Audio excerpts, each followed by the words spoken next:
இந்த பணக்கார பையனுக்கு ஒரு மிகப்பெரிய வியாதி இருக்குது. யார் இவனை வந்து தொட்டாலும் இவன் கை வந்து அலர்ஜியாக ரெட் கலரில் ஒரு மாதிரியாக வந்து மாறிடுது. உலகத்தில் டாப் 10 பில்லியனரில் இவனும் ஒரு பில்லியனர். ஆனால் எவ்வளோ காசு இருந்தும் இவனோட நோய்க்கு மட்டும் மருந்து யாராலுமே வந்து கண்டுபிடிக்க முடியல. அதனால் இவனும் தனிமையிலே ரொம்ப இருக்கான். இவனும் ஒரு சயின்டிஸ்ட்டை பார்க்குறான். எனக்கு ரோபோ வந்து ரெடி பண்ணித்தாங்கன்னு வந்து சொல்கிறான். அந்த ரோபோ தொட்டவனே இவனுக்கு எதுவுமே ஆகலை. எனக்கு 4 நாளைக்குள்ளே எப்படின்னா டெலிவரி பண்ணிவிடுங்கன்னு வந்து அந்த சயின்டிஸ்ட் கிட்ட சொல்கிறான்.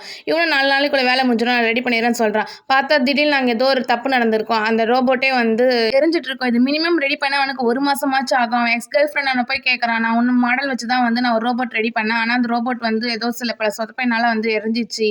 நான் உனக்கு பணம் தரேன், நீ வந்து 1 மாதம் வந்து அவன் வீட்டில் ரோபோட்டாக வந்து நடின்னு வந்து சொல்கிறாங்க. இந்த பொண்ணுக்கு வந்து பண தேவை இருக்கிறதுனால நடிக்கிறதுக்கு வந்து ஒத்துக்கணும். அதுக்கப்புறம் இந்த பொண்ணு வந்து ரோபோட் மாதிரி நடக்கிறான்.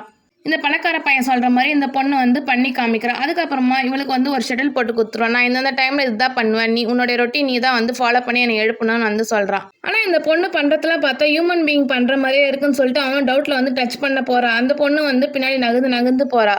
அதுக்கு அந்த பணக்கார பையன் நீ இங்கே நின்று அவனை டச் பண்ணி பார்க்கலான்னு வந்து சொல்கிறான். உடனே அந்த பொண்ணு வந்து கத்த ஆரம்பிச்சிடா. உனக்கு அறிவில்லை, என்னை எப்படிடா நீ வந்து தொடலான்னு வந்து கத்த ஆரம்பிக்கிறான். உடனே அந்த பையனை வந்து ஃபோன் பண்ணி சயின்டிஸ்ட் கிட்டே கேட்குறான், என்ன இந்த பொண்ணு ஹியூமன் பீயிங் மாதிரி பண்ணிட்டு இருக்கு அப்படின்னு சொல்கிறான். உடனே இந்த சயின்டிஸ்ட் ஏதோ சொல்லி சமாளிக்கிறான். நாங்கள் அந்த அட்வான்ஸ் டெக்னாலஜிலாம் வந்து சொல்லி தான் அந்த ரோபோட்டை வந்து உருவாக்கிக்குன்னு சொல்கிறான். இந்த பையனை வந்து அதை நம்பிடுறான். அப்புறம் டேப்லெட் போடுறான். டேப்லெட் போட்டோடனே அந்த தொண்டையில் வந்து மாட்டிக்குது. அந்த பொண்ணு வந்து டங்குன்னு தட்டி அந்த டேப்லெட்டை வந்து வெளியே எடுத்துடுறான். உடனே அவன் பார்க்குறான், நான் உனக்கு எதுவுமே சொல்லி இன்ஸ்ட்ரக்ஷன் நீ எப்படி என்னை வந்துட்டு காப்பாற்றணும்னு வந்து கேட்குறான். அதுக்கப்புறமா அந்த பொண்ணு உண்மையாக சொல்லிடுறான், நான் வந்து ரோபோட்டே இல்லை, ஒரு ஹியூமன் பீயிங் தான் வந்து சொல்கிறான். அந்த பொண்ணு வந்து கை பிடிச்சி டச் பண்ணுறான். உடனே அந்த பையனுக்கு வந்து எதுவுமே ஆகலை. 2 பேரும் லவ் பண்ண ஆரம்பிச்சிடுறாங்க.